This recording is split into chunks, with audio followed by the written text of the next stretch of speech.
All right, welcome back to the Caribou Media Outdoors podcast. With me tonight is Sam Thrash from Paul Obsession. How's it going, man? Good, man. Thanks for having me on your show. Appreciate it. Yeah, we kind of flip-flopped here. Tables have turned. I was on yours, and now you're here with me. So that's Yeah, good. I'm excited, man. I've been looking forward to this one. It's going to be a good time. hmm So for those of people that don't know who you are, give us a little blurb about who you are and what you do. Absolutely. Well, my name is Sam Thrash, and I'm from Texas, born and raised pretty much. I'm a firefighter full time, and I love hunting in the outdoors. And that back in the day kind of stemmed into starting what has become the Fall Obsession brand and Fall Obsession Outdoor Media. We produce all sorts of different genres, if you will, of hunting and outdoor content, from hunting shows, feature films, the podcast that you were on. That's one of our flagship series and something that we do on a weekly basis. And we have a ton of different content creators that represent us across the country at different capacities and contributing to the platform. And that was kind of a big thing for me when we first started this thing, because it began back in like 2000, 2012, 2013. And I was just, I mean, there was no intention behind it. I was just kind of spitting stuff out there that, that was relevant to me or what I was doing in the outdoors at the time. And around 2015, it kind of dawned on me, as like, man, there's so much more out there than what I have to experience down here in Texas. So we opened up what still to this day is called our field staff, and just started bringing other content creators from other parts of the country and other experiences, walks of life on board, and that can contribute to the platform. And we've expanded that since and have a large network of those individuals now. And it's really allowed us to bring a lot of variety to the platform and to our viewers and our listeners, as far as, the type of content and the relevancy to who they are and where they're at. And at the end of the day, that's what we're trying to bring is just relevancy and authenticity, because we're blue collar, everyday folks, just like the next guy. We're nothing special, but we're trying to use high quality media to just help share experiences and educate others that are looking for information. Right. So that's what it comes down to at the end of the day. So it started. Was it you and a couple other people that started off at the beginning, or was it just you, or how did that all work out? So it was just me at the beginning. It actually, I started with in 2012 with a newsletter that I called The Fall Obsession. And once a month, I would just write something random about whatever and send it to, I say a list of subscribers, but it's just my buddies, and I could count them on two hands, right? It's a list of subscribers. Come on. Yeah, that's what it was. But one of those guys, who was a friend of mine, and he's still on our board to this day. He kind of put a bug in my ear. He's like, hey, you should take this online, stop doing the newsletter thing where you just send us an email, but just take it online, start a blog or something like that. And that way anybody can see it. Right. And so ran with that for a couple of years. And then, like I mentioned earlier, shortly after that was when we started expanding and trying to get some more people on the platform in kind of the 2017, 2018 era. That's when we more definitively built out our team and got some more structure administratively. I brought some other guys kind of on as some administrators and partners with me to help this thing run. And we've just been growing and expanding ever since then. Wow. And you've got you guys are all across Carbon TV, Waypoint TV, you've got films, you've got TV shows.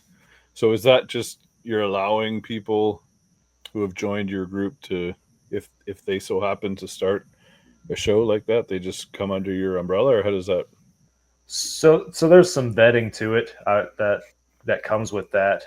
We have a staff manager in Michigan. His name's Todd Sellen, that does a phenomenal job kind of giving our people the tools that they need over the course of time to advance and get to levels where they can truly capitalize on their strengths and everything. So somebody coming through the door might start as just a brand ambassador for us, but if we see the talent and we see the potential there, right, we can move them along to a point where they could be a show producer for us or something like that. One of our producers for our Midwest Mindset series on Carbon TV, Mike Teepee, he's up in Michigan as well, and he started with us as just a field staff member, just looking to get involved and plugged in and share content and stuff. And now he has his own whitetail habitat management show up there in cool. in Michigan. He manages properties up there in Michigan and Indiana and films content around those, and we produce that show and distribute it on Carbon TV and YouTube. That's one example of the projects that we do. But yeah, we try to, a lot of it is done within the administrative group, I would say, as far as the content that people see, the larger productions, that is the films, the shows, the podcast. But we have some guys like Mike and some other staff members that are filming and doing some other things. We're trying to get more into some what I call standalone or feature films, where just those. It's not a show. There's not episodes. It's just a longer, more drawn out but well done production.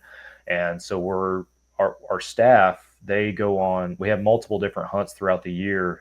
Whether it's, I think last year, like, we had several different waterfowl hunts. We had a New York whitetail hunt. I went on Idaho elk hunt. We had a Sitka hunt up in Maryland, all sorts of different things. And we're trying to have people also film those productions, trying to put somebody with a camera in those environments to where we can create a film as the result. So we got a lot going on, man. We're stay busy. Is the newsletter still going, or is that gone? The OG newsletter is not a thing anymore. No, we do have, so people can go to our website. They can subscribe to our newsletters, but Todd's wife, Heather, who's one of our staff coordinators, she works for us as well. She kind of helps manage what is currently our newsletter. And if you get a monthly newsletter in your email from us now, it's with updates from our staff throughout the country and some highlighted content from the month in that thing. So there is still a version of the newsletter, but I'm privileged to be able to delegate that now to individuals who are capable of delivering a good product with that. So good for you. Yeah, you can't hold on to everything, especially if you're expanding like that, right? You got to be able to share in the work. Yeah, and that's been something that I've had to learn for sure, because I'll take Todd, the gentleman I mentioned, for example, because he started as a staffer with us, and when we brought him on and promoted him up to staff manager, like, I had been hands-on and managing our staff programs myself as best I could, but stuff was falling through the cracks because I was so spread thin. I didn't have any help, and it took a little bit of, I had to swallow some pride and be like, all right, I got to trust Todd to run with this thing, and I can't be a micromanager. I gotta let him do his thing, right? Yeah. And that was hard, because for 5 or 6 years, I had been working at this staff program trying to turn it into what I felt like it should be, and now I was passing that off to somebody else. So that's one example of areas where I've been able to delegate, again, to good quality individuals who Todd, like I mentioned earlier, Todd has taken this program and done way more with it than I ever could. So it was definitely a good decision. He's the right guy for the job. And yeah, it's cool to have people like that throughout our fall obsession team that are stepping up and getting stuff done. So yeah, it can be hard. I don't for people that don't know, I'm doing this by myself. Like, some people message me and say, hey, you guys should do this, or come down here. And I'm like, there's no you guys. It's just this guy. Right? It's just a guy. Yeah. And it's like, I got a job, I got a family, I got ideas and things I want to do with this. And sometimes I think, I could do this full time and stay busy doing something that I want for this, under this umbrella. Oh yeah. Will I make money from it? Not right away, but you know what I mean? But it's definitely a struggle when you're trying to balance everything else in your life, which I'm sure you're well aware of. Oh yeah. No, it takes commitment for sure. And anybody that thinks that starting a podcast or, a hunting show, whatever, is going to allow them to quit their job and go full time in the outdoor industry. I mean, Yeah, if you can pull it off, good for you, man. But I haven't cracked yeah, that code yet. And at the end of the day, that's not what it's about for me. no, The podcast has kind of turned into my baby, I guess. That's what I'm the most hands on with myself as far as editing and production wise, and start to finish everything. And just through that and getting to meet people such as yourself, that without a platform like this, without a show, I would never have gotten to meet or interact with, right?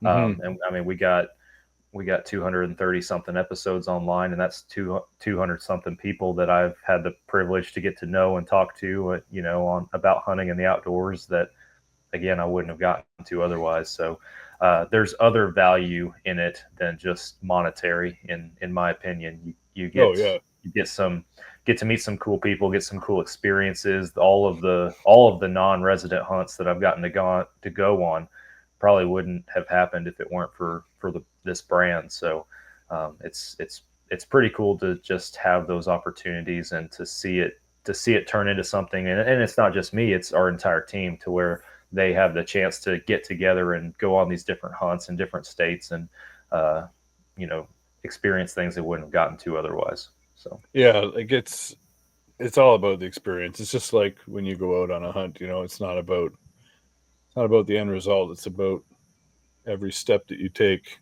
and every step you took to get to the beginning of oh yeah, all the preparation, all the everything, right? It's all about the whole package, right? That's where you're really gaining everything. And it's the same thing with you. Like I'm creeping up to you. I'm on episode 39, but but maybe the first 4 or 5 were friends, right? Like yeah, not in that order, but everybody else were people I would never have the opportunity to run into without being able to reach them through social media or just online in general. So it's oh yeah, nice when you can then you have the face to face, but then the next part is going to like a tack event. Like I just came back from Pennsylvania, and hmm I got in the face of the people who I've only messaged online or I've done a podcast with, but now I'm shaking their hand for real, right? Like yeah. there's so much more with that. It just matters more of that those connections and relationships that you make. That's for sure. Absolutely, man. Yeah, I remember the first person that we had on the show. I think it was like our 10th episode or something, that like wasn't a friend or a part of our team or anything like that. And I was so nervous. I was like, oh my goodness, I can't believe we pulled this off. Can't believe somebody else is coming on the show. This is crazy. Yeah, But yeah, it's been awesome to see those relationships flourish and stuff. And yeah, a lot of people that I call friends now, that I wouldn't know otherwise. So yeah. And then you go places and people like I couldn't believe this. I was in Pennsylvania at the Total Archery Challenge, and I'm walking to the practice range, and 2 guys came up to me, and they're like, "Are you that Caribou Media guy?" I was like, "What?" Yes, I am, but how do yeah, you know that? Right? Because you don't think about how much reach you have sometimes, because you're getting comments here and there, but you're not getting comments from everybody who's tuning in, right? So yeah, you don't really doesn't really compute until you start running into people, or it's yeah. kind of cool. It's nice to That's have that. Or they recognize your hat. Somebody was like, "Oh yeah, yeah. did you could I didn't see you at TAC. Did you come by the booth?" And I was like, "Oh yeah, I was there, but I didn't really introduce myself to anybody." And they're like, "No, no, somebody recognized your hat." And I was like, "Oh, okay, cool. That's awesome." Nice. Yeah, I remember the first time that happened. Me and my buddy Nick, he's our production director over here. We were getting our new bows set up for the year, and we were at our local archery shop that we've been going to forever, and we had a good relationship with them. And so they like the techs and everything. I'm before I was a firefighter, I was a bow tech, so I like to tinker with Oh, my own cool. stuff and work on my own equipment and everything. So we were back behind the counter and setting up our bows and going to the paper tuning rack, and getting them all dialed up and everything. And some guy just came up to us while we were over there by the paper tuning rack. He's like, "Hey, are you the Full Obsession guys?" And we both just kind of looked at him and looked at each other like, is this for real right now? Because to us, we're just two dudes at our bow Yeah. shop, right? Just getting some new bows. But yeah, he came up. He's like, man, I listen to the podcast. You know, I love the show. Super, super cool to get you meet you guys. And we're just like, this is weird, man. This does not feel right. But or whenever I have seen like our stickers, like we sell, you know, stickers for, you know, back window on a pickup truck or something, and seeing a sticker tool around town or something. It's like, I don't know who that is, but, but he's got a fall obsession sticker in the window. So let's go, buddy. Cool. Yeah. Got some reach. Yeah, it's you know, you don't think about it, but then yeah, to your point, when you actually get out there or stuff like that starts happening, you realize, oh, okay, we're having an impact, right? It's making a difference in people, or people are listening. I get the quarterly and monthly reports on our shows and stuff, and I'm still blown away. I'm like, I don't know why this many people want to listen to me talk, but I guess they do. So yeah, well, it's like, you know, like-minded people, like you just coming back from TAC there, we're in Pennsylvania, and there's 5,000 people there. It's sold out. Yeah. And you could probably stop any of them and have a conversation. Like, you could probably spend half the day with somebody you just met, right? Because everybody's kind of we're all like-minded, like the same, you know, the same thing, and we're all in the same space. And it's hard when you leave, and it's like, oh, that was so much fun. I didn't want to. Not that I didn't want to come home, but I didn't. You know, you can't wait to go back next year, right? Yeah, it's a good time. Those are fun times, man, for sure. Did you go to the San Antonio one or any of the other ones? Or I have not been to one yet, and it is on the list, man. I know I'm missing out, but I have not made it to one yet. I have a good friend of mine that was sending me some pictures from the one down here this year, and he went down there and was like, man, you got to get down here. It's a good time. And I had never heard anything negative about it, so I'm gonna have to make it a priority, obviously. So yeah, the two guys I went with this year had never been, so it was kind of cool to see it, like, live it through their eyes this time. Yeah, and it's just like, oh my god, everything's far, and we're falling, and there's mud everywhere, and it's raining, and like all the shots are like, we're on the prime course first, and all the shots were like 65, between 65 and 135 yards. Golly. Wow. But it's a blast. Yeah, if you can get down to one, it's really awesome. So how did you get into archery first, and or hunting in general? If you know, rifle hunting came first, how did it kind of all start for you? So hunting in general just started with my dad. He started bringing me along and let me tag along when I was, you know, 6, 7 years old, and never really put any pressure on me to want to like it or anything. But it was one of those things like, hey, I'm going to go. Do you want to go too? Which now the table's being turned, and I have a 6, almost 7-year-old son. So, and I'm taking him hunting. So I'm learning the amount of patience and dedication my dad had to have back then with me, which is cool. But all that is to say, my dad, he just started taking me with him and everything, and it was all just whitetail hunting down here in Texas. And my dad rifle hunted; he didn't bow hunt. So I went with him for a season, and just every time he went, and he likes to tell folks the story of the first time he killed a deer, and I was there. He told me, he's like, all right, we're going to field dress it now. You don't have to, you can go wander around or stand over there or something. You don't have to be right here if you don't want to.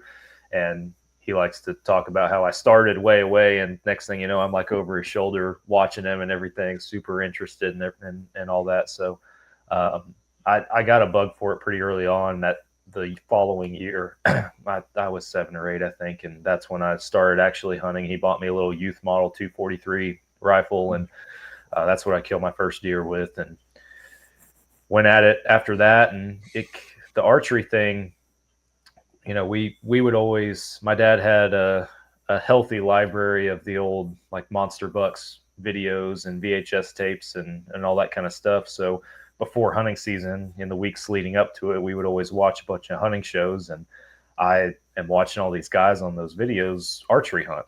So I'm like, oh, that's pretty pretty cool. I might be interested in that, but I didn't know anything about archery. I didn't know where to start. My Mhm. dad had bow hunted long before me, and had like, it might be the very first compound bow that Hoyt ever made. I think that's what he had. I forget the name of it, but super old bow, heavy, just a block, super slow to shoot, but he still had it. He bow hunted 1 year when he was young, and uh, yeah, just kind of hung it up after that. So one day when I was a teenager, he just whips that bow out and was like, "Hey, if you're interested, like I don't know anything about it, but here you go." So I just started piddling around with it. When I first got it, I couldn't even pull it back. So I had to get, a little bit stronger and build up some muscle to be able to shoot it in the first place. And then, like, looking back at pictures, my hand's way back here and nothing is set or fitted for me or anything. But by golly, I was shooting that bow any chance I got. And then fast forward a little bit, I got a job when I was 16, got a driver's license, and was like, all right, I need a job somewhere. And so I applied for a job at a local archery shop. And other than just me piddle around with this bow, didn't know anything about it other than just that I was interested in it. And that's kind of where the passion for archery began, I guess, is I'm now working around all these guys that have, all this experience and all this knowledge and everything in the archery world, and they're instilling that in me, and that led to me eventually becoming a full-time bow tech with them. And yeah, started acquiring different bows and playing around with different setups and nerding out with all that kind of stuff. And yeah, that was the beginning of the archery journey. And since then I've had a moment where that really resonated with me, where it was about, I guess, 12 years ago now, where I went bow only, for all of Ah, my big game hunting adventures, and I have ever since. And because after I got a bow that was right for me, and got comfortable as a shot. I shot competitively for a little bit. I was getting proficient with it, and I was doing both. I was rifle hunting and archery hunting. And then it was December of 2013, I think. I shot my what is still to this day the biggest whitetail I've ever killed. And it was one of those deals. My dad and I got to the hunting property late because the weather was terrible. It was super cold and icy down here, so it took us forever to get there. And then I ended up just in blue jeans going out to this ridge that ran through the property and just sitting down on it because I didn't have, it's too late to go get in a stand basically, but I knew I could sit on this ridge and at least see a lot and just watch deer, and that was the plan. And I just took my rifle with me, and next thing I know, this huge 8-point steps out 150 yards in front of me below the ridge. Never seen this deer before, but I was like, I can't let him walk out of here. And so I shot him, killed him, and I was tickled to death, like biggest buck I'd ever killed. Still, like I said, still to this day. But in reflecting later on that hunt, I was like, man, that was so easy. I was so far away. That buck had no idea that I was there. Um, I didn't feel like I had to put in any work to kill right. that deer.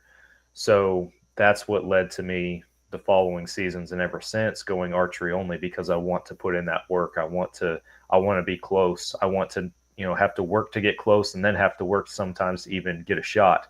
And it drives me insane because every year there's always Yeah, those circumstances where it's like, why do I do this to myself? Why do I do this to myself?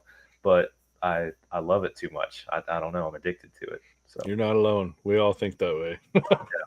yeah, yeah. It's been definitely could have had probably more deer meat in the freezer and more antlers on the wall if I, still rifle hunted. But that's the commitment I've made, and I'm sticking to it. I love it too Yeah, much. you got to enjoy what you're doing and how you're doing it. And that was like the first time I went out. I was invited up to a family property, brought a rifle. Everybody was rifle hunting up there. And it's like, sit in that stand and don't come out until it's dark, right? Yeah, And I liked where I was. I liked the experience. I liked the fact that I was in that moment, but I wasn't connecting to the gun, right? And it's not that I don't like guns. I have guns. I shoot guns, whatever. But it wasn't until the bow was in my hand the following year that it was like, okay, now it's clicking that this makes sense for what I want to use it for, right? So Yeah. yeah. Yeah. I hear you, So man. It's, what's you picked up a prime, right? What's your current bow setup? yeah. So I have the Prime Revix is the bow that I'm rocking right now, and just got it a few weeks ago. Actually, or I Mhm. think around the time that I think we talked Yeah. about this on my show, around the same time that we recorded that episode. And I piddled around with it a little bit. I life is life, and I haven't put as many arrows through it as I would have liked to. But I'm a huge fan of the bow so far. It definitely is. Definitely has all of the characteristics that I'm looking for in a bow. And I've never shot prime before. It's my first time. We had a good relationship at Fall Obsession with Elite for 7 years. So for the last 7 seasons, I've shot an Elite bow, which I love. I love the bows. The we just went a different direction this year.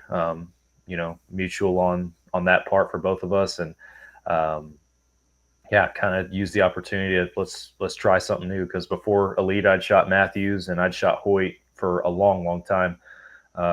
So yeah, I wanted to see what this Prime thing was about, but I'm liking it so far, man. It's a good bow. Just want to take a quick break to talk to you about a couple of things that I've been using that I think might benefit you.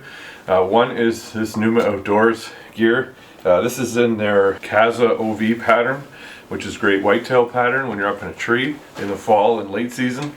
They also have a Kaza pattern which has more green in it, which is good for spring through to the fall. Numa has given me a code to give to you of Caribou Media 20, which will save you 20% at checkout. Another product here that I've been using for years now is the Bulldog targets. This is a Canadian made target. They're made in Manitoba. They have a lifetime warranty. I've used that warranty twice now on a couple of my larger targets that are outside. It's very simple, very easy. These targets are 2-finger removal every single time, which is incredible. Field point only target. Bulldog's been gracious enough to give me a 20% discount code to give to you at checkout. Use code BD20-Caribou-Media. That'll save you 20% on these awesome targets. Now back to the show. So did you shoot a bunch of different ones? Like, how do you normally, when you're looking for a bow, when you go to the shop, do you have your mind pretty well set on what you want, or do you go through a lineup, or how did you do that? So as the shooter, as the customer, quote unquote, if you will, I definitely want to try as many as I can. I want to see what's out there, and especially with the way technology is in the archery industry right now. Like, in my mind, anybody going to buy a new bow, there's no reason you shouldn't shoot every one that shop has. Like, take any brand bias out of it. If you are truly just looking for the right bow for you, you have to shoot them all to find it. That's my opinion on the matter. So I have an idea. Like, I definitely have kind of my top list and the ones I'm interested in, because I look at the specs, I look at the reviews and what people are saying about it. And I know what I like in a bow. So I definitely have certain ones that I'm kind of tuned into and eyeballing. But at the same time, I want to see if there's something out there that's going to surprise me, because when I worked at an archery shop, I remember being the guy behind the counter that would have a guy that came in as like, oh man, I just want the new Matthews. And I'd ask him, well, have you shot this bow or that bow? And he's like, well, no, I've only ever shot Matthews in my life. It's like, do you want to try some more? He's like, yeah, I'm not afraid to. And then he ends up walking out with, a Hoyt or a Bowtech or a Prime or something else. And it's just, I would do that for a customer coming in. Like, I'd lay the comparable bows to the one he was looking at out on the counter and just let him go one at a time and see what you like. Because in my opinion, technology is just so advanced in the archery industry. It's hard to make a bad bow these days. Right. It truly just comes down to what you like as a shooter. So yeah. So what is it what were some of the things you immediately noticed about the Prime that you liked?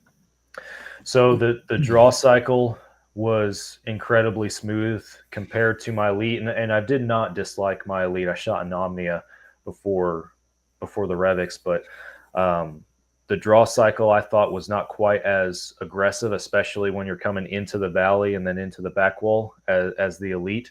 And then I felt like the back wall was solid and I could hold it for a long time, which a lot of these bows, right? The let off percentage is super high. So holding it for extended periods of time is normally not a thing. But that's one thing I want to know is, can I hold this if I'm in a tree stand? Can I move with this and not have to worry about it jumping on me or anything Yeah. like that?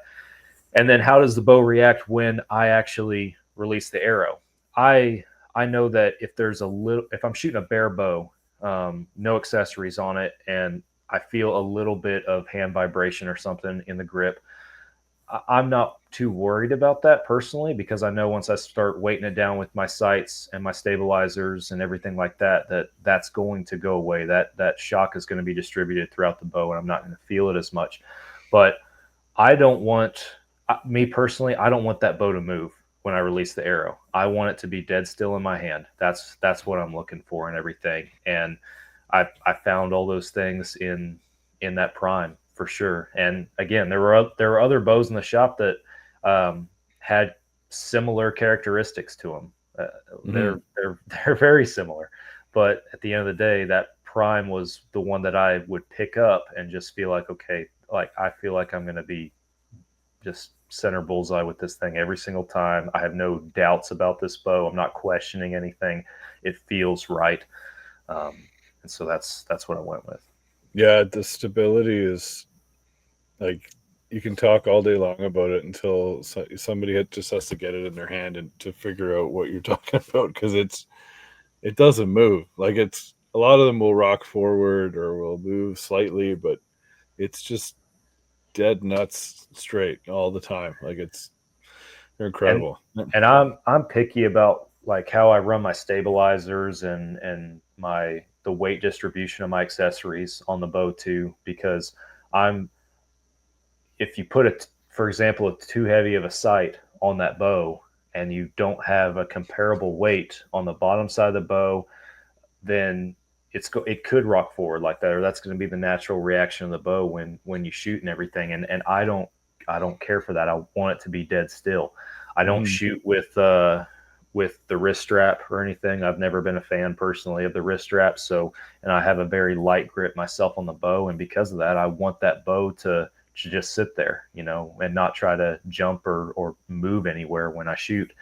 I shoot a lot of long range archery as well. That's kind of my little fun thing that I like to play around with, is some of those long distance shots and everything. And the more dead in the hand and still that I can make that thing, the better it is. And I'm not the kind of guy that needs to build out a super lightweight bow, like have the lightest bow in the woods or anything, because I kind of in the past have done both. I had a carbon bow back when Hoyt had like the carbon element and all that stuff back in the day. So I had a super light bow build, arrow build, everything. And then I like swung completely the opposite direction after that and went with a super heavy build, and just, everything was just super stout, super heavy. And to the point where if you shot 20, 30 arrows, you were tired of holding your bow because it was too heavy. And I've come to a healthy medium, I feel like, where, my bows are loaded out or ranging in the 6 pound range, give or take a little bit. And that seems to be what I'm the most comfortable with as an archer. So What kind of a sight are you using? So I've been using a CBE Trek 2V Pro is Okay. the one that I've been shooting. And for the listeners that might not be familiar, it's a similar concept to a single pin, except you have 2 pins and 2 indicators on your sight tape. So, if your top pin is at 20 yards, that second pin might be at 38, but then you dial it down to where that top pin is at 50 yards, and now that second pin is, suddenly at. I always get it mixed up in my mind. I have to look at it to know if it gets greater or smaller, but it shifts every time, right? Right. Both of them are dynamic and both of them are changing, and the idea is to give you kind of a range and that window, that pin gap to shoot in if your target is moving.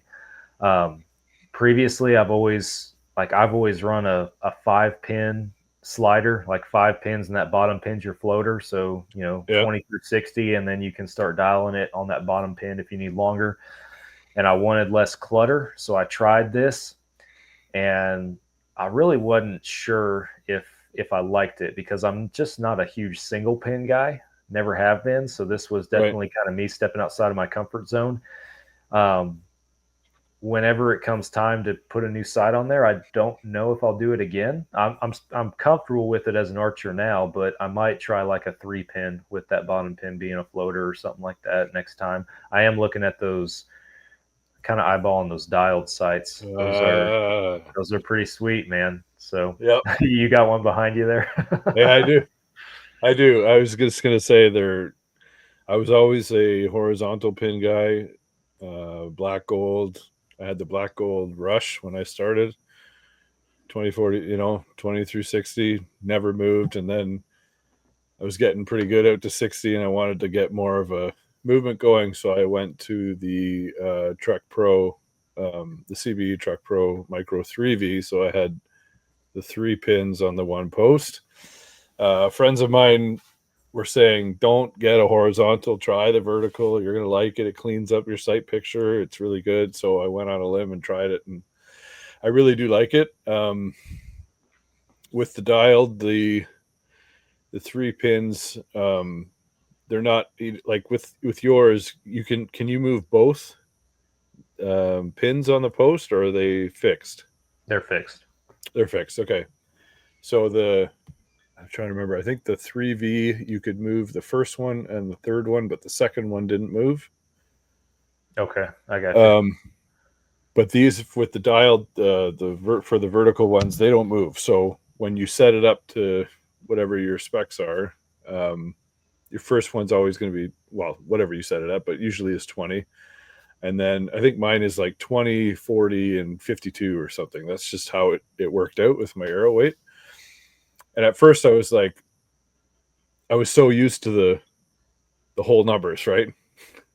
But Yeah, nobody shoots an animal at exactly 30 yards or exactly 50 yards or exactly, right? You're always at like 32, 26, whatever, right? So as long as you know what your numbers are, and like you said, and the pin gap, doesn't matter, right? As long as you mentally know where you're at. yeah. I definitely, that's been adjusting because, like I said, you start moving on that 2V, you start moving your top pin, and your bottom pin's moving too, and you might put your top pin at 50, but the bottom pin is for 62 or something like that. And I definitely felt that it's one thing to be down here in Texas where I'm in a tree stand and I have a chance at the beginning of a hunt to range everything and kind of have an idea. And I practice on the range shooting my pin gaps and those odd distances and stuff. If I have it set for 30 yards and he moves out to 33 or 34, okay, where do I need to hold on my target to pull this shot off? Right. But man, when I was in Idaho and I was trying to get drawn back on a bull elk, that was that was another ball game because there was so much deadfall and it was so just cluttered where he was. I just felt like I was doing this with my rangefinder because I felt like I was ranging the same thing over and over again. I Oh, was getting yeah. I was getting way different yardages. I'm like, what is going on? And accompanying that was just this constant adjusting Oh, of that yeah. sight is what it felt like. And when I finally got dialed in to where, okay, I know the range, I know where he's at, I have it set. Of course, then I all of a sudden don't have a shot. So, not that the sight didn't hurt me. It was just a whole lot more that I was having to think about. And that was the first time I've been in that situation where it was like intense. And I'm like, I feel like I'm fumbling around with this thing almost, even though I got it where I needed to go. It was like, golly, this is this is a lot to think about. Yeah. And the last thing you want in a situation like that is to be thinking about anything other than what's right in front of you. Yeah, But yeah.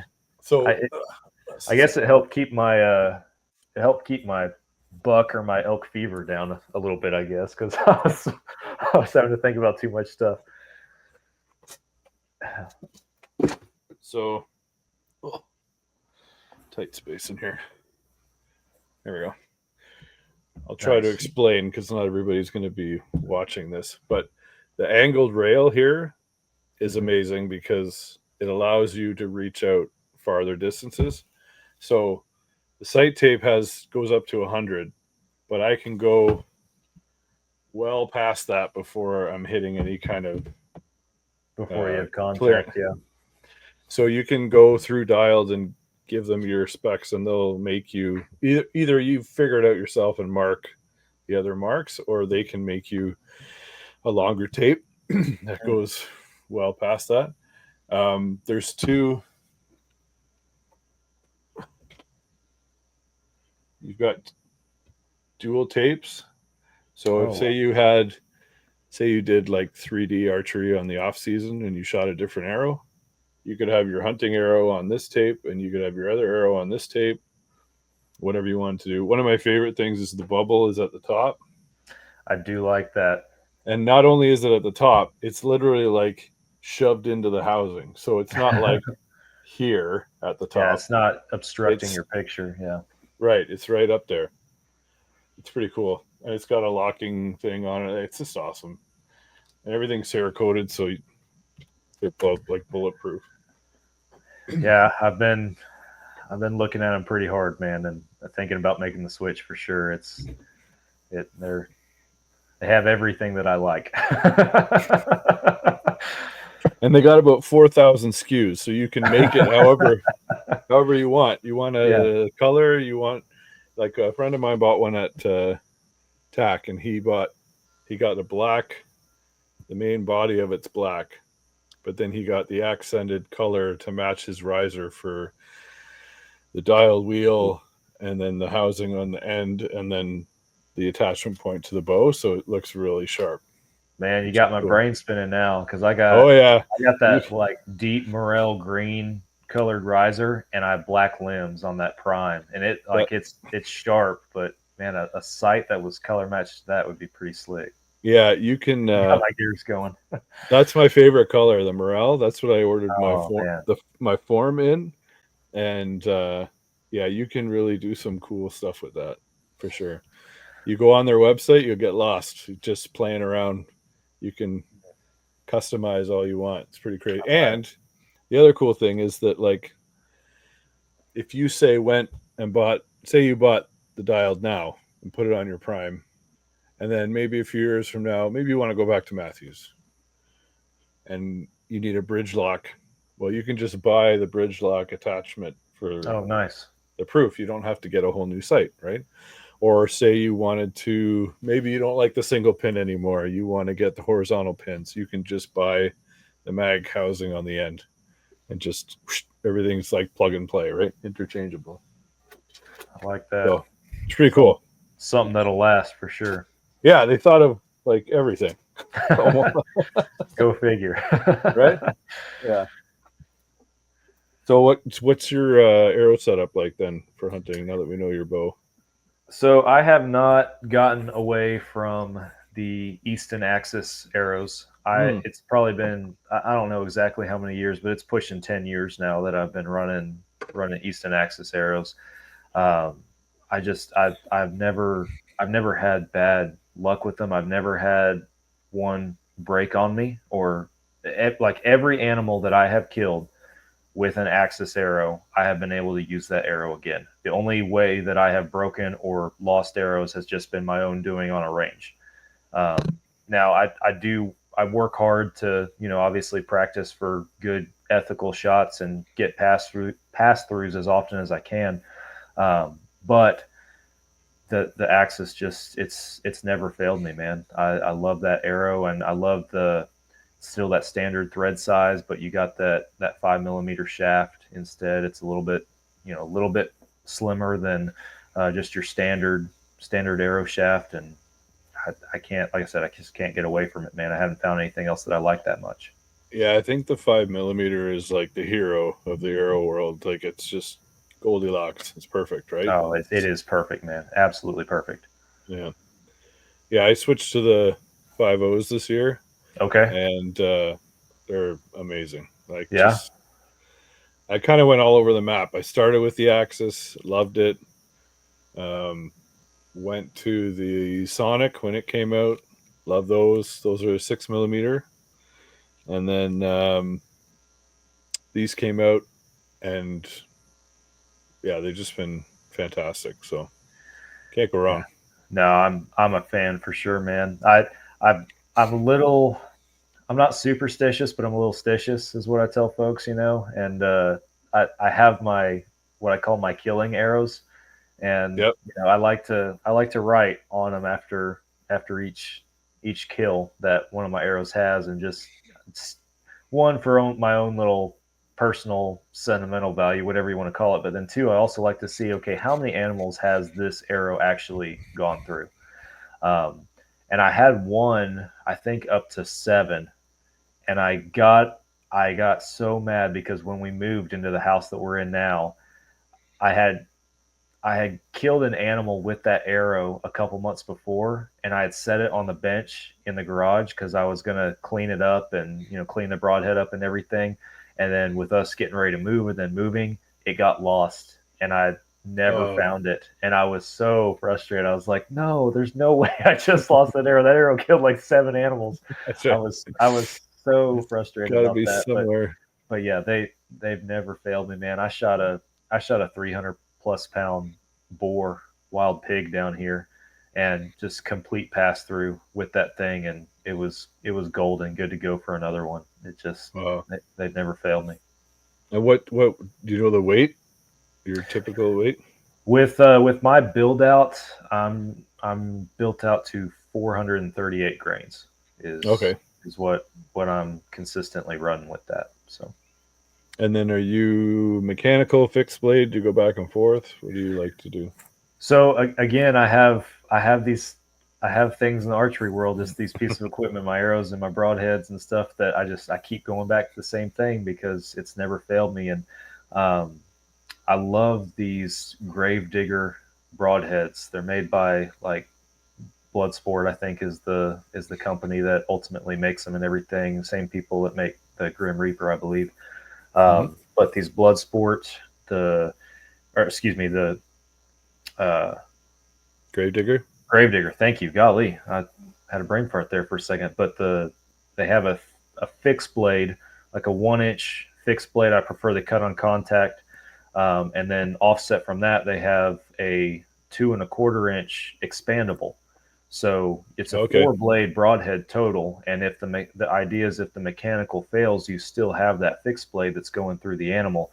I've never not had that mechanical deploy. They fly like field points. They are super, super accurate in my experience, which that's a big thing for me is just durability and accuracy at these long distances and stuff, which is why I've always kind of gravitated towards the expandables. Right. But with these grave diggers, they always fly true.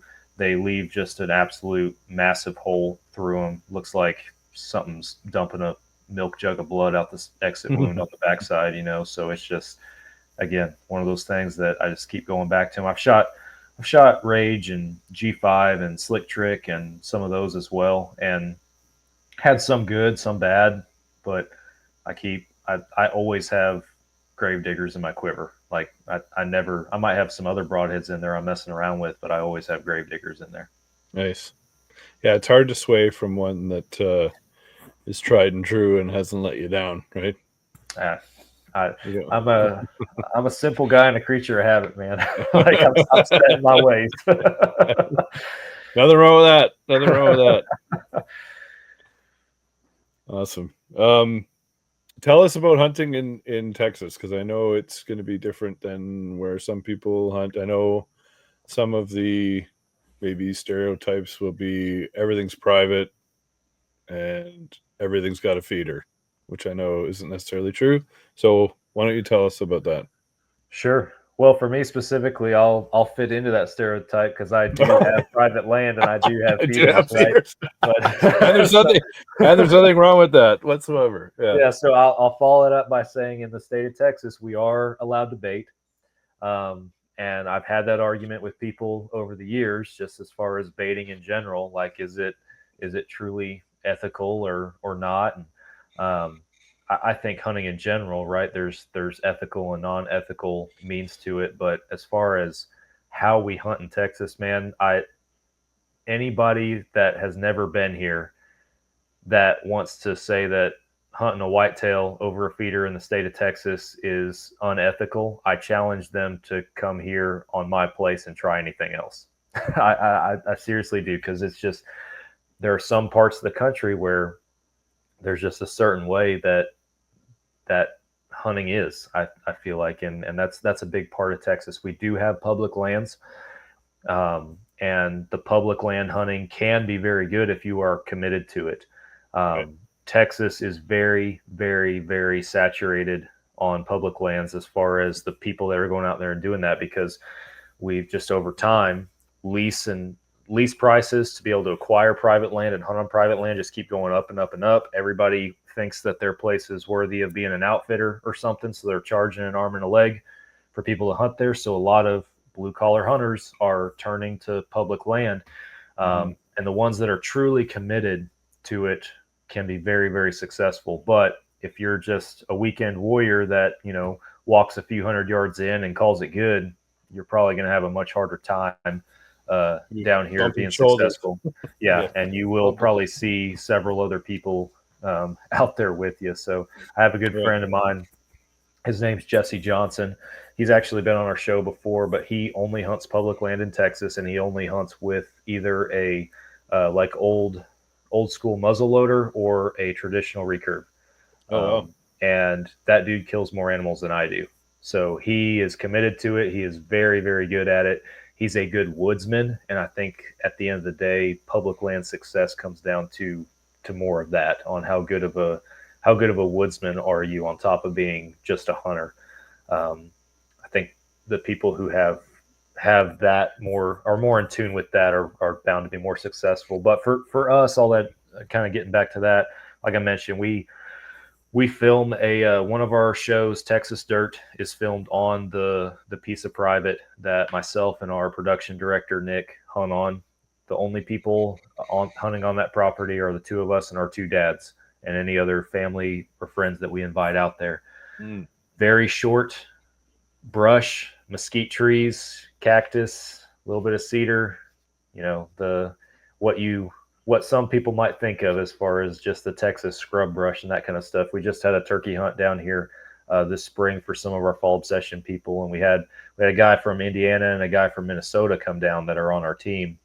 And the guy from Indiana in particular, he's looking at it like, dude, where do you even put a tree stand out here? Like we do not have this tall timber, and if I'm putting a tree stand up, I'm lucky if I can get 12, maybe 15 feet up. 12 is kind of that average, I guess, as far as what I'm going to be able to get out of these trees that just go all these different directions and stuff. And you got to kind of find a way to finagle your way in there. But we do hunt feeders, and we use that as a chance to try and kind of have an influence on what we're feeding our deer. And even that, I don't think we've truly honed that in just yet. We've tried some variations of like a corn and protein blend and that kind of stuff, and had some challenges with that as far as just the quality of the product and it not it going bad basically in our feeders and that kind of stuff. So we've kind of been playing around with that a little bit, and I feed my deer year round as well, just because I'm not trying to be that guy that just, oh, it's time for me to go out there, I'm going to throw some corn out here real quick and see what shows up. I'm trying to actually have a positive impact and manage this population, to a certain extent and within my means.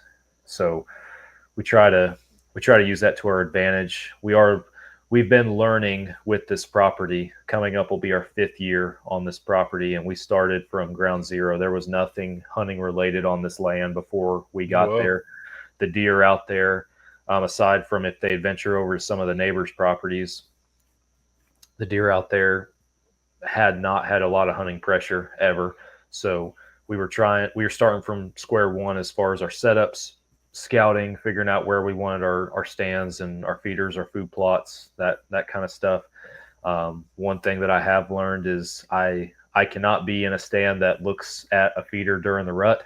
That's a waste of my time. So like during the rut, that's where that woodsmanship kind of comes in, because we're looking for those doe bedding and those transition areas that those bucks are hitting in between food and bedding and everything like that, where they're going in there and trying to stir up those does and all that kind of stuff. So we're trying to take advantage of those locations and everything, and put ourselves in the right spot to be able to kill these bucks and everything. So, and then also on top of that, just not going at it with the mentality of if it's brown, it's down. I want to kill mature deer, and that's bucks and does. It's a little bit harder to age a doe, but I feel like you can look at one, especially if you have a couple in front of you, and you can kind of gauge exactly which one's more mature and which deer is older, and go for it from there. So we try to be very mindful of what we're putting on the ground in that regard too, because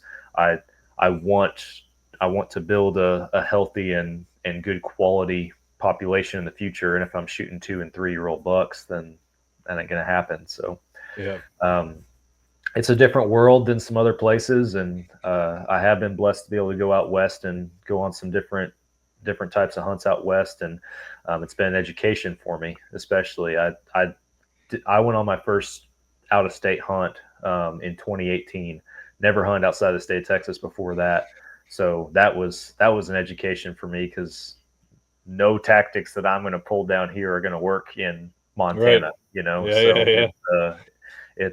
it's I feel like hunting out of state and hunting in different areas I'm able to bring some of that back to Texas as far as the woodsmanship of it, and it makes me a better hunter in that regard. So, yeah, we got feeders, and we'll sit over them. We got food plots, but we also have to get out there in the woods and find those spots that are just going to make it work at the same time. Because just because we have a feeder doesn't mean everything's coming at it. I rarely have my mature bucks coming in to a feeder. They'll pass through it every now and then, but it's random, and it's not normally on a great consistent pattern, especially in daylight. So you got to work harder for those big deer.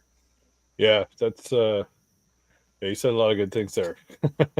Sorry, I kind of get going. No, And I just take no, off. it's good. I did the same thing with you. Like we're just we got so much to say. We do get caught up. I'm guilty for it. I'll admit it. Like we do get caught up with all the cool stuff, the gear. Everybody wants to get their hands on cool things, and we don't spend enough time taking the time to learn, and this or at least get the experience that out there that we could be getting. And like you said, whenever you travel to a new place, you almost turn into a sponge, and you just want to suck it all in and learn it for the next opportunity. And feeder, no feeder, we bait here too. We bait here for deer and for bears, and like everybody's doing it. Yeah. Not to sound weird, but you're baiting. The guys next to you are baiting. The guys behind you are baiting. You're just creating more of a food source and more of a selection. It doesn't mean that they're just going to come in, right? Right. They're just Right. going to have, maybe tonight we're going to go to the 4 houses, 4 food plots down to this guy's place. Like it's just more opportunity. It doesn't mean that it doesn't guarantee you an animal just because you're throwing food on the ground. That's for sure. Well, no, and you already talked about it. You mentioned just being a sponge when you're in certain environments and stuff. And man, like using myself as an example, I have felt like that when I've hunted pronghorn or mule deer or elk out west. It's just been like I'm soaking up so much information as fast as I can. And even before the hunt, right? I'm on YouTube and reading articles and doing research before the hunt to try and understand these animals and understand tactics for hunting these animals. But then I come back here from Texas, and just because this is what I know and I've known my whole life, yeah, a lot of it gets to a point where it kind of just becomes automatic or second nature. But at the same time, it's easy to go out there and just go through the paces, and just go walk out to your stand and do your thing, because it's just what you do, and you don't pay as much regard to the animal's behavior itself. And okay, what do I need to do as the hunter to try and to have a tactic to try and get in front of this animal, or are they outsmarting me right now just because I'm just going through my mundane paces and not paying really any mind to it. So if we can, in my mind, if I can bring that same drive and mentality back here that I take out west with me, like I feel like I should be way more successful. So Right. Awesome. I forgot to ask you before. I watched one of your clips before you came on here. You got to shoot the prime form.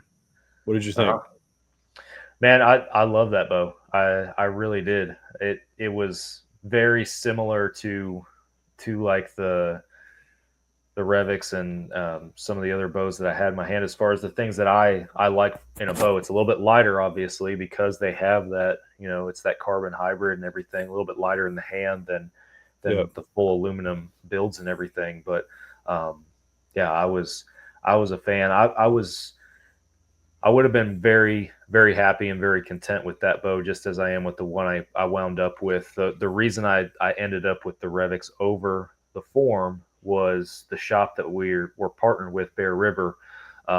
They were working with Prime and working with us to help us basically get into some new equipment for this year and everything. Nice. And that ended up working out with that bow model in particular, which I was content to shoot that one. So No, that's great. I just like picking people's brain because I haven't had a chance to shoot it yet because they don't have any left-handed ones yet. I saw they just came out with the 30 as well. Yes, that was my Today next or point. yesterday, yeah. That looks pretty sick. It goes up to 29.5 inch Yeah. draw, so it's a little compact little beauty there. It looks like a sweet Oh yeah. setup for someone going into a ground blind or a tree stand or a saddle, that's for sure. Oh yeah. Man, yeah, that 32 axle to axle, that's like my sweet spot. I think out of all the bows that I've ever owned, I've had some that are longer. I've had some that are more compact. I think I had the Matthews Triax when it came out, and it was like 28 inches axle to axle. It was super Yeah, tiny. that was a small one. I remember that. But yeah, that 32-inch mark for me, I have a 29.5-inch draw, and that's a sweet spot for me. I feel like, and I kind of look back. I'm like, man, uh, how did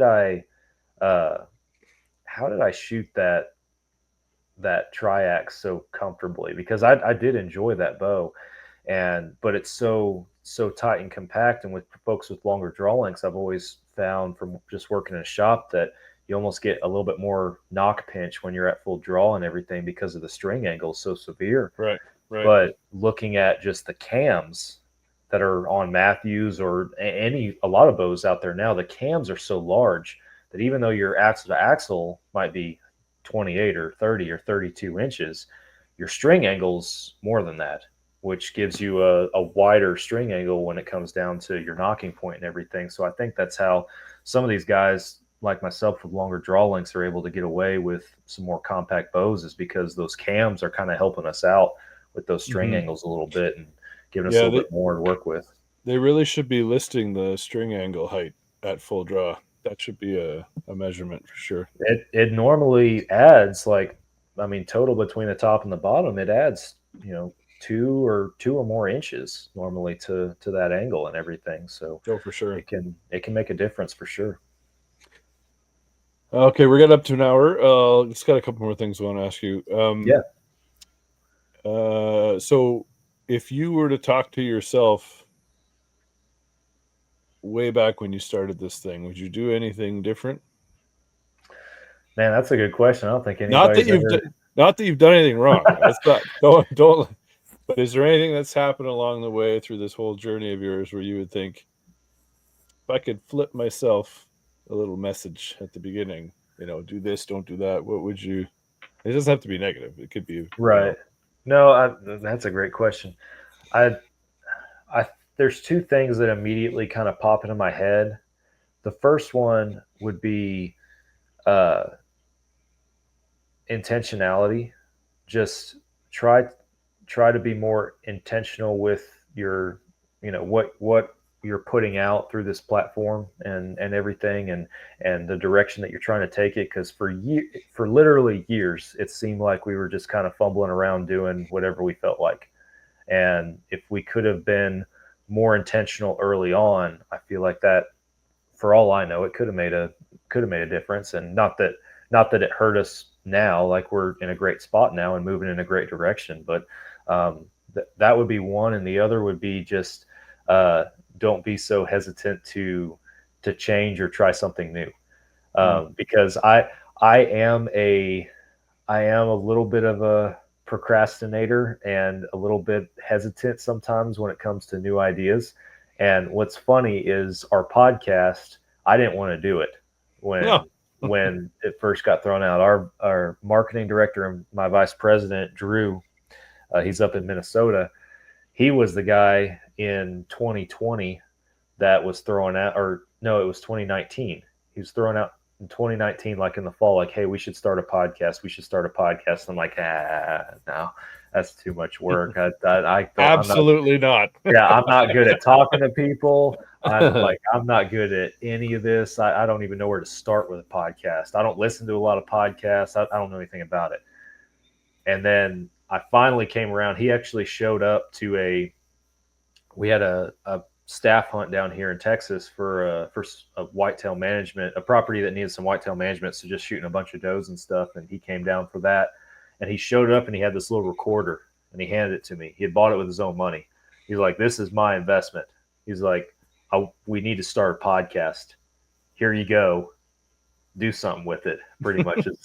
He was more diplomatic than that, but I mean, that was essentially the message and everything. And so spring of 2020 is when we kicked off our show and everything, and we started recording just with our own team members on that little recording device and everything. And yeah, that's where it all began. And so that's an example of me just being stubborn and hesitant to, accept a new idea as something that, might work and everything. I need a little push, shove, and a jab to get me going. But once we got going, it's a good thing. So. Oh yeah, it can be hard to do that sometimes, especially when it's something so new that you don't have any idea where it's going to go. Yeah, don't be afraid of new ideas and new possibilities. So. Everybody has a bucket list hunt. Where would you like to go, and what would you like to go for? Oh man, Alaska is on my bucket list specifically for a caribou or a moose. Like those are the two big ones, and that would be if I had a once in a lifetime hunt that I could only go on once, it would be something like that. Close behind them is finishing the elk quest, because I was at full draw with one of my sights this last year, and it didn't happen for me. So yeah. I still need to finish that one, and I'm trying to do something different every year. That's my goal. Is I spent several years in a row trying to do this pronghorn hunt, and I was successful the very first year, and I loved it so much I wanted to do it again. But then I started realizing, I'm like, why am I putting all my eggs in this basket? I need to do something different every year. Yeah. That way I'm, just kind of getting some new experiences and doing different things. So that would be those 2/3, caribou, moose, and then elk. That's at the top right now. So yeah, those are all on my list too. So you're not alone. Yeah. One day. Yeah. Awesome. Well, thank you for coming on here. Let everybody know how they can find you in Fall Obsession. Sure. If you guys just search Fall Obsession on pretty much any social media platform, we should pop up with the black and orange deer skull logo on there for you guys. But we're on all the major social platforms. You can check out the YouTube channel, Carbon TV. We got 4 different shows on Carbon TV. This podcast, we do a video kind of informal podcast series just with our staff and our team members that I'm not the host of, called Couch Chats on there. Kind of a chance for our team members to get together and have some good conversations. Again, just everyday folks like the rest of y'all out there, getting together and chatting about hunting in the outdoors. And then 2 different hunting shows. I've mentioned them throughout the episode: Midwest Mindset and Texas Dirt. You can find those on Carbon. The website's fallobsession.com, and that's where you can go if you're in doubt how to find anything or watch anything. You can just go to the website and find it through there. We got some cool educational articles and I'll plug our films as well, particularly the last two that we put out. We filmed and did a whole production on the elk hunt that I went on last year in Idaho, and that's on YouTube and our website. And then the year before that, my mule deer hunt in Colorado, that's titled Flatland Deer Country, and that was an incredible experience, and that's a film that we have out there as well. So if you ever Sweet. bored on a Saturday night or something like that, and you want to watch a 30-40 minute hunting video, then plug them on. So perfect, awesome. All right, well, I'm sure we'll bounce into each other again on here, and maybe we'll go hunting together at some point. Who knows? We'll see. Absolutely, man. I'd be down for sure. All right, thanks. Have a good night. Thank you.